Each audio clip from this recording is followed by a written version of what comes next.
Majority in Parliament describes as premature calls by the minority for the resignation of the Vice-Chancellor of the University of Education as the House steps in to resolve the impasse. The Deputy Ranking says so. What are his facts? You don't stand afar and then look at issues and conclusion. If you draw conclusion, then the essence of meeting them, then it's missing. Why should we meet them? Tonight, there's a call on the head of the Catholic Church, Pope Francis, to reassign Reverend Professor Afo Broni. We'll explore that call. Also, the minority is raising red flags of a government $100 million loan to upgrade facilities for the Ghana Armed Forces, $4 million of which has been allocated as consultancy fees. So another 2 million there, and then the consultancy fee of 4 million Ghana cedis. The Speaker, I think they are a bit too much. The Speaker will have to investigate them. The Speaker. More of that coming up on Top Story. Top Story, remember, is brought to you by Bond Savings and Loans. Your success, our passion. Gasem, the nation builder. Vodafone, the future is exciting, ready. And Nationwide Medical Health Insurance, your healthcare family. My name is Gifty Ando Apia.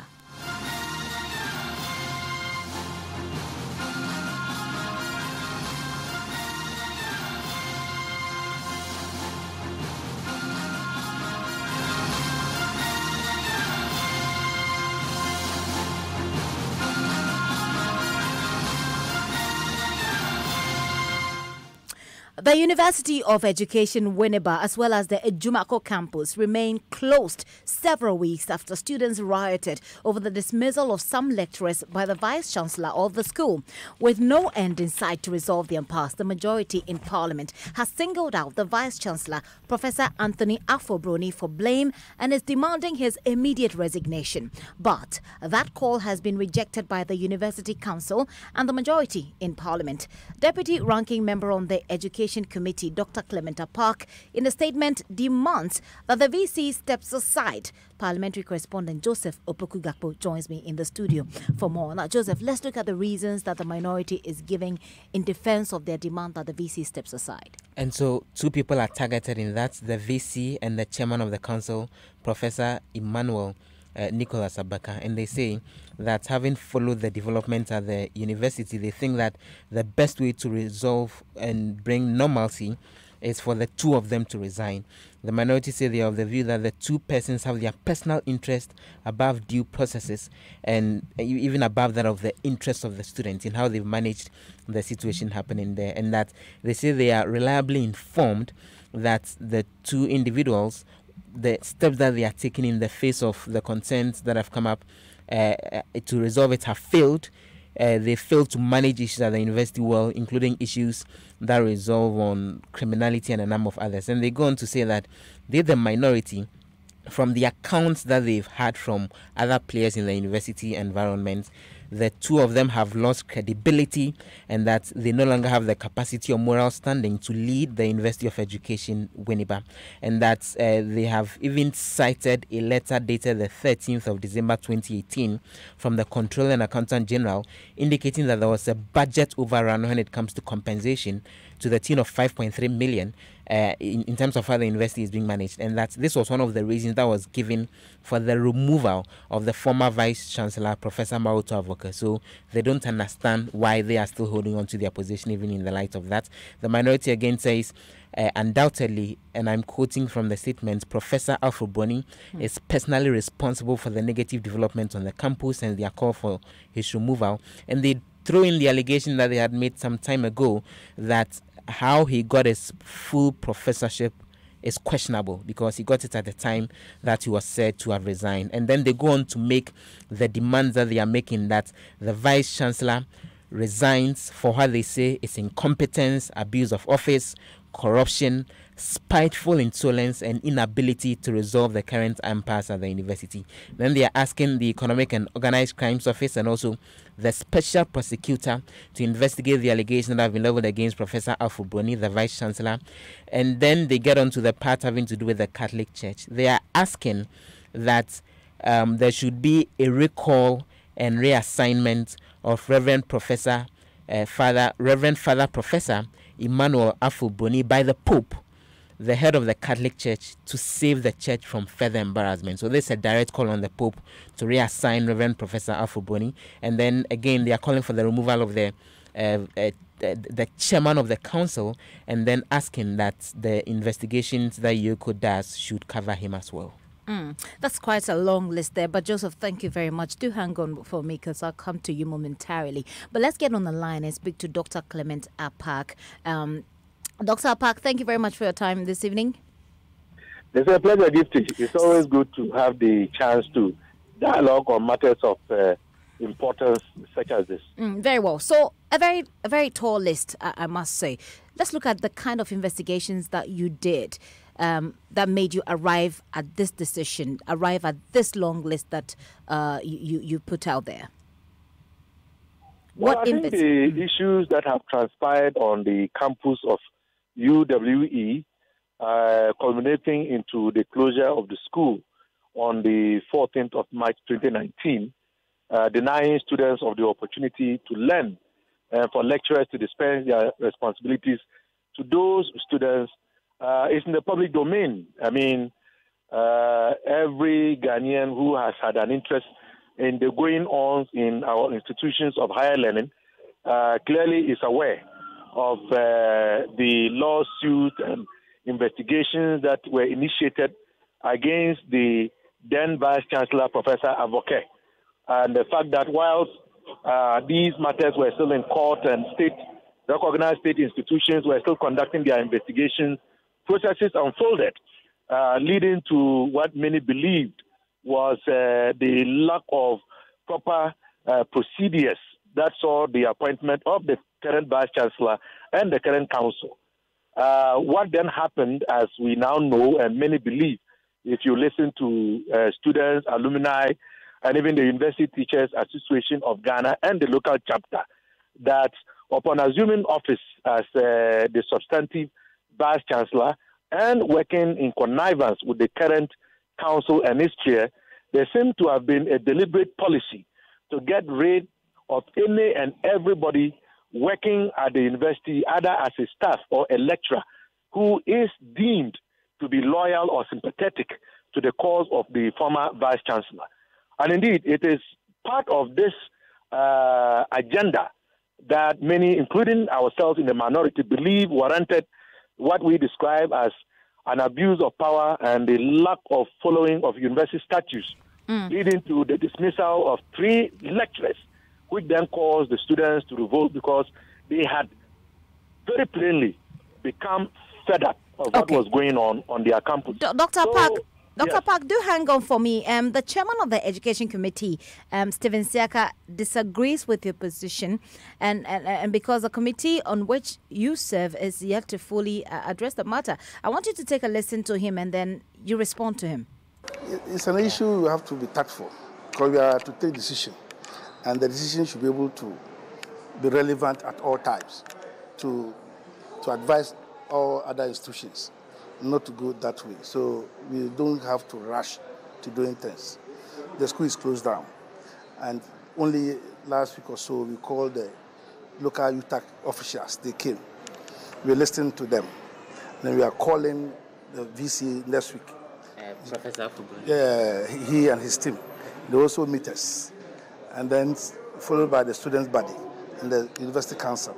All these things will inform us as to what kind of report we should send, and then what kind of advice should be given to the rest of the institutions. You know, the thing is escalating from one school to the other. Tech recently had, yes, it wasn't palatable at all. And then the Winneba, we don't know which school next. So there's a need to put things in place. And we shouldn't politicize anything. We don't want that. So that's the chairman of the Education Committee, Stephen Siaka there, who disagrees with you vehemently, Dr. Clement Apak. I said that I'll take your response to that, but I'll have you quickly hold briefly. I just need to acknowledge that we have Reverend Professor Anthony Afoboni on the line. Prof, thank you very much for your time this evening. Hello? Yes, sir. If you can hear me, I'm saying thank you very much for your time this evening. Okay, thank you. Good evening to your listeners. Let me clarify that I'm not Professor Anthony Afoboni. I am Reverend Father Emmanuel Abikwe. Right. I'm a Catholic priest. I belong to the Cape Coast Archdiocese in Ghana, but currently schooling at Duquesne University of the Holy Spirit. Right. States. Right. Now you have put out. You have put out an article which we'll be going into momentarily. So I'd like to acknowledge you. So do hang on for me. Dr. Apak, I'm coming back to you. You heard Mr. Seka there speak about the fact that the committee on which you serve has yet to address the matter. So why jump to the conclusion? Why preempt the outcome of the meeting in the first place? Gifty, in all honesty, I think his reaction to what is a very serious national matter, a crisis, to say the least, is very pitiful. I mean, we have a university that has been closed since March 14th, 2019. As we speak, today is March the 29th. Students don't know their fate. Many of them are scattered across the country. Several from very far parts of the country where I come from are not even convinced about whether to leave campus or come home. Parents are in anguish. Teaching and learning has stagnated. Dissertations are not being marked. Exams certainly would be affected. Long essays and master's theses are not being marked.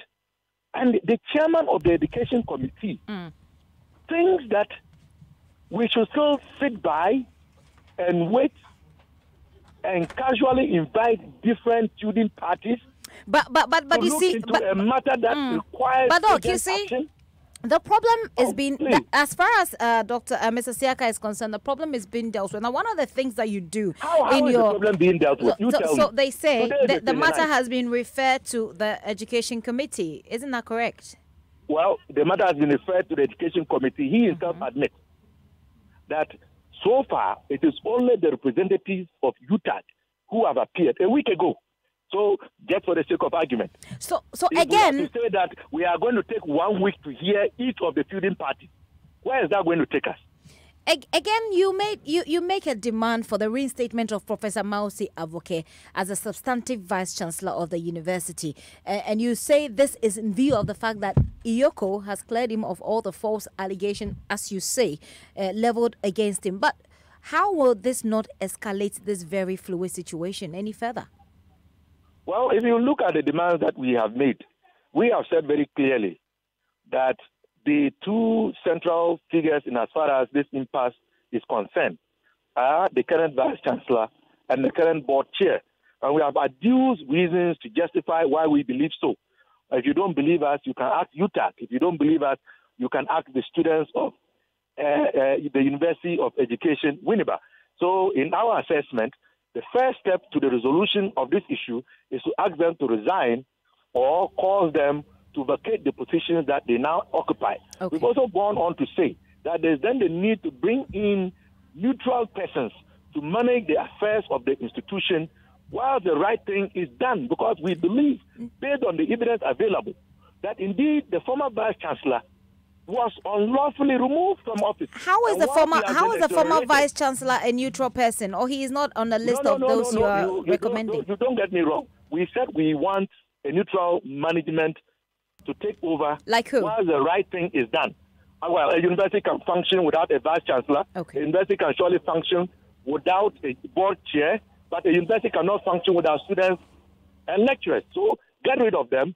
Get individual neutral persons capable to manage the affairs while the other matters are being worked on and resolved, including the reinstatement of a vice chancellor who was removed unlawfully. And now the Yoko report has come. He has been exonerated of all the allegations on the basis for which he was schemed out of the position that he occupied. That's our argument. Dr. Park, another argument you make is that based on all that has happened, you expect that the Pope will reassign Professor Afobroni. Yes, we have said that. Because if you follow the trend of development, if you listen very carefully to the Honorable Afenyomak, who has come out publicly to admit that he was misled, he was deceived. In many ways, he he has said that he was used by the current Vice Chancellor to help orchestrate the ouster of a man who is now innocent. And you also hear and you get to know the conduct of the current Vice Chancellor, the abuse of power, the refusal to abide by the tenets of, academic freedom, and in fact, respecting the university statutes, demoting persons that he believes are sympathetic to the former Vice Chancellor, and promoting persons he believes are his loyal. So all based on we this, believe are contrary to what the Catholic Church believes in. Okay. And therefore, his conduct is an embarrassment to the church, and it's in the interest of the church to reassign him and recall him to go and attend to other responsibilities elsewhere. That's your belief. To any further embarrassment. There has been a response to this for you, and it's coming from Reverend Father Emmanuel Abekwe, who is a former Assistant Secretary General of the National Catholic Secretariat. He's put together an article, and we'll take highlights of that article, and we've got him on the line as well so that we can interrogate this matter further. And Joseph Opoku-Gakpo is still here with me. Joseph, give us highlight of this article. Reverend Father Emmanuel Abekwe makes the point that the minorities' arguments are pathetic, mischievous, and misplaced, because according to him, the Catholic Archdiocese of Cape Coast, to which Reverend Professor Afo-Broni is incarnated, and also Ghanaians in general, are grateful to Reverend Afo-Broni for the transformation he's brought to the University of Education, and that he disagrees with the claim that Reverend Afo-Broni is an embarrassment to the institution. He goes on to say that if only a handful of our politicians will work as hard as he had done with the resources at their disposal, he believes Ghana would have been a far better place. And then Reverend Father Bekwe makes the point that the minority caucus in Parliament seem to be confusing issues in trying to find who to blame for the current woes at the university, which he says is out of place. And then he addresses directly the call on the Pope to deal with the matter. He says, the call on the Pope to recall and reassign Professor Afo-Broni is out of place, and he's asking, since when did the Pope become a police officer assigning and reassigning Catholic priests in the world?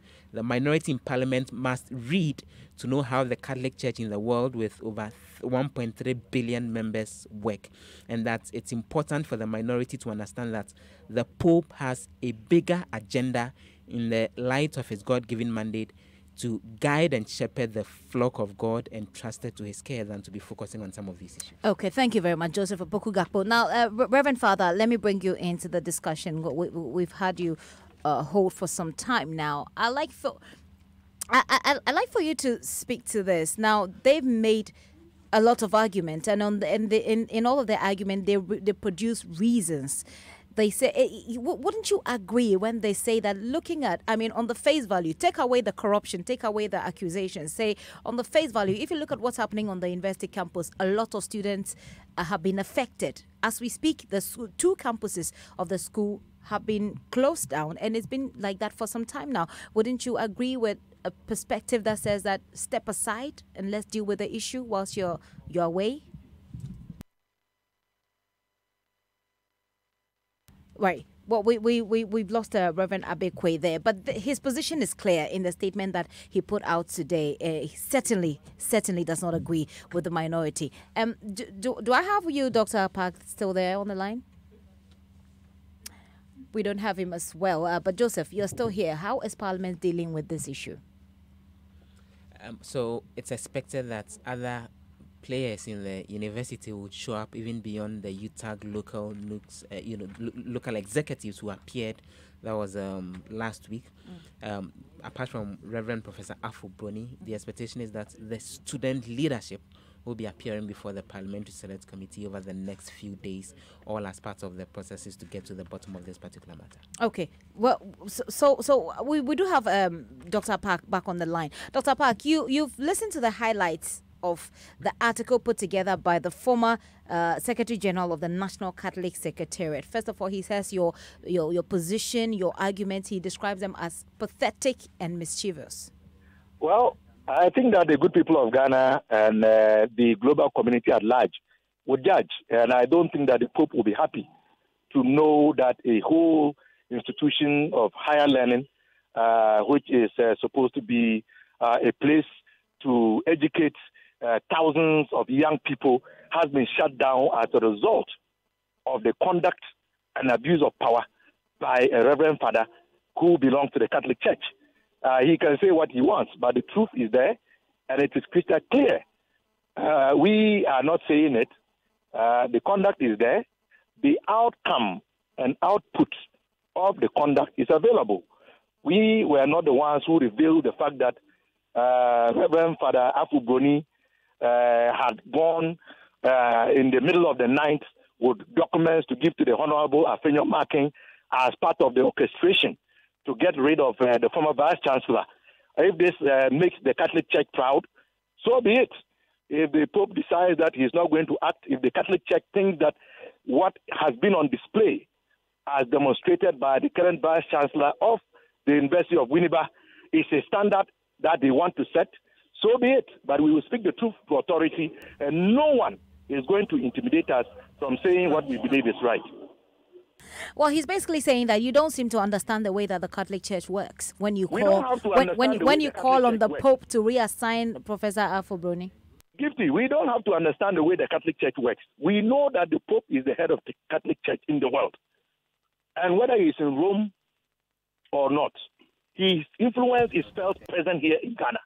So if something is going on in our country, you call him to step in. Okay. That has to do with the Catholic Church. Right. And we have every right to call on the supreme leader of the Catholic Church to act, and we have done that. Dr. Park, right to do so. Dr. Park, hold on for me. I do have Reverend Emmanuel Adekwe on the line. Rev, thank you very much. We lost you briefly. But I was asking, without knowing that I had lost you then, that wouldn't you think, looking at all the things that have happened and the fact that several students are at home because of what is happening in the university, 2 campuses have been shut down, that it will only serve be in the good of the greater number of people for Reverend Professor Afubroni to step aside whilst we deal with this matter? I am completely sad and surprised at the submissions made by Dr. Clementa Park, because we all know, and we shouldn't ostrich here, that the empires in Winneba and its allied satellite campus at Ejumaku has been overly politicized. And he's given all these submissions because of the politicization that has occurred at Winneba. And then I just heard you asking him why they would want to call on the Pope, and his response is surprising, because he says that you don't need to know how the Catholic Church works, and then the Pope is the supreme leader, and so they can ask him to intervene. In my submission, in the article that I wrote, I said that the Pope, yes, is the supreme leader, the supreme pontiff of the church, but he's not a policeman. He doesn't assign Catholic priests all over the world. And so it's important for him and the minority caucus in Parliament to try as much as possible to know how the Catholic Church works and work with it.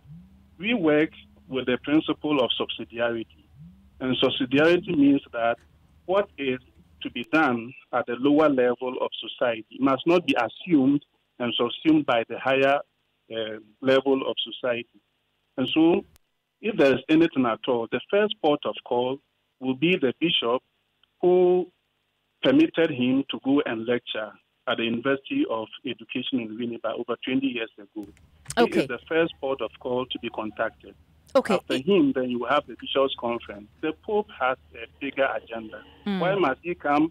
Why must he be interfering in affairs of Ghana? Okay. In this very highly charged political atmosphere that we have in Ghana. And so they should try as much as possible not to drag the Pope into this. I believe you're saying. But Reverend, what do you make of what is happening and how we move on? What is the way forward? I mean, like you said, highly politically charged system that, of course, doesn't necessarily help anybody. At the moment, as we speak, students are at home. Their academic curricula has been affected. How do we move on from here?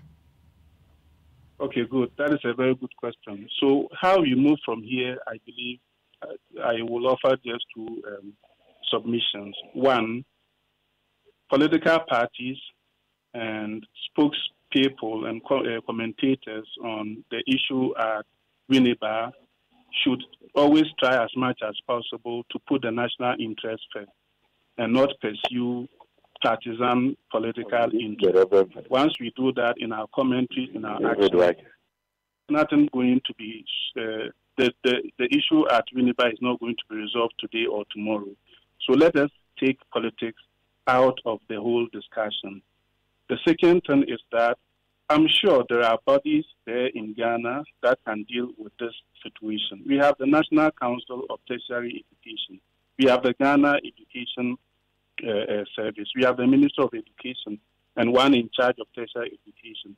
We have the Parliamentary Select Committee on Education in the Parliament that Dr. Clement Apak is part of. What have they done so far? Have all these institutions discharged their duties? Situations like that, don't we have these authorities as responsible for their resolution? So these are the bodies that must be charged to look into the situation at Winneba and then try to come up with solutions. But you would not recommend you would not recommend that Professor Afo-Broni should step aside for the matter to be dealt with? No, why would he want to step aside? He can step aside today or tomorrow. Would the situation at Winneba be resolved completely, finally and conclusively when he steps down? Okay. He doesn't lose anything. He is a Catholic priest. When he leaves Winneba, there are very many opportunities out for him to do in service to the church and society. So what would he lose if he decides to step down today or tomorrow? But the program goes beyond Father Afro-Broni, and these institutions are the ones who must go into the nitty-gritty of the problem, the impasse there, and come up with a good solution rather than playing to the gallery and trying to target just one person, the vice chancellor. It doesn't serve any good, and it will not solve the problem there.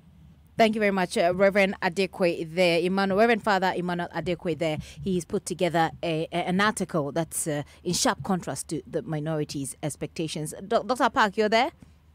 Yes, I'm here. The way forward, briefly for me. I don't agree with you when you say it's in sharp contrast to our position. We have listed a number of issues and we have listed a number of demands. His concern, by and large, has to do with our call on the